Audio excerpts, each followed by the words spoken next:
எம்ஜிஆருடன் CM Vijay அவர்களை ஒப்பிட்ட ஆளுநர். சட்டப்பேரவையின் முதல் நாளிலேயே பரபரப்பு. தமிழ் தாய் வாழ்த்துடன் தொடங்கிய தமிழ்நாட்டின் 17வது சட்டப்பேரவையின் முதல் கூட்டத்தொடர் தேசிய கீதத்துடன் தொடர்ந்து நடைபெற்றது.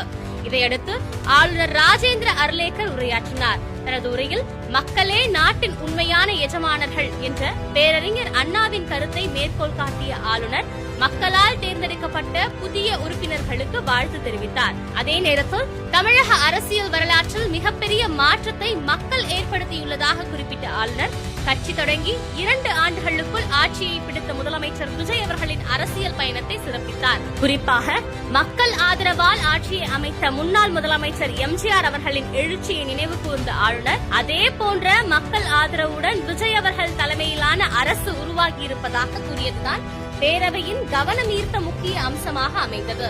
மேலும் தமிழக அரசியலில் புதிய மறுமலர்ச்சியையும் மக்கள் மையப்படுத்தப்பட்ட ஆட்சியையும் இந்த அரசு உருவாக்கும் என ஆளுநர் நம்பிக்கை தெரிவித்தார். புதிய அரசு, புதிய பேரவை, ஆளுநரின் பாராட்டு உரை என முதல் நாளிலேயே சட்டப்பேரவை அரசியல் முக்கியத்துவம் பெற்றுள்ளது. சிஎம் விஜய் அவர்களை எம்ஜிஆரோட ஒப்பிட்டதை பத்தி நீங்க என்ன நினைக்கிறீங்கன்னு மறக்காம கமெண்ட் பண்ணுங்க. மேலும் இது போன்ற சுவாரஸ்யமான விஷயங்களை உடனுக்குடன் தெரிந்து கொள்ள பிஹைண்ட் டாக்கீஸ் நியூஸை ஃபாலோ பண்ணிக்கோங்க.